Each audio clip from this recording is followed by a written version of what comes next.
Hey traders, Nick Shaheen here looking at a quick lesson on calendars. In this case, call calendars because the markets are moving up.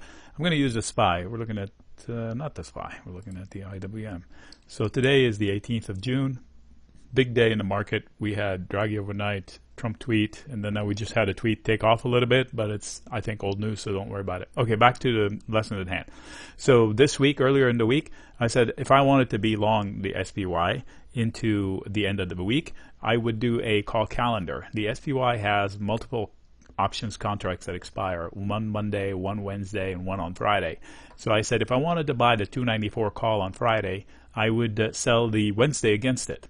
This would lower my entry point. And at the point in time, it was a lottery ticket. You know, it was a low cost, low odds, but high payout if it happens. And it did happen.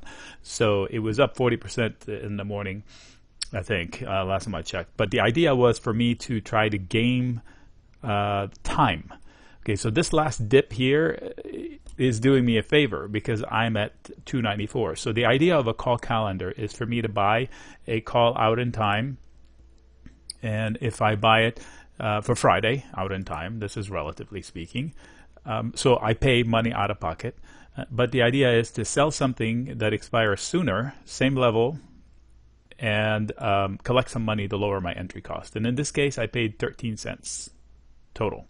I paid whatever I paid here. I collected what I've collected here. The net effect was debit out of my pocket, 13 cents for a lottery ticket that the SPY will rise from down here. We were down here somewhere. Can't remember. I think it was somewhere around here. So around 289 in the SPY. So what happened? We moved up into it. So now I can sell the whole thing and book a 40% profit. Or I can leave it on for what it was intended, is for me to be long this leg past Wednesday with profits. So, and let me show you what I mean. Let me bring in this overhead. This is the actual spread, and I'm not sure if you can see it or not. I can bring in a magnifying glass. So the idea is this is my total expense for the calendar, and these are the two different legs. One expires on Wednesday, and one expires on Friday. So it would have been, I basically cut my expense in half. If I had bought the Friday one, it would have cost me 26 cents, but it only cost me 13 because I lowered my out of pocket. Now I can close the whole thing for 28 cents and call it a day. You know, small car payment, for example, for, you know, if you want to put some tangible aspect to it. But it's a lot more than a car payment if I indeed can just profit with this part, which is what I'm after. So tomorrow, ideally on Wednesday, I want this to die for maximum gains or for pennies. So if I can buy it back for pennies, then it did its job. Or if it dies, then it really did its job, because now I suddenly have, you know, 70 cents in profit, assuming SPY does nothing.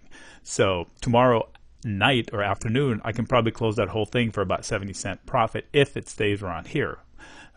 Or probably more if it rises, but not too much. You know what I mean? So in this case, ideally, I want it to stop at 294 or thereabouts tomorrow afternoon when it expires. This would leave me long this leg into Friday for only 13 cents. So I said 70 some, but I only paid 13, so I'm allowing for some pennies to be spent here and there.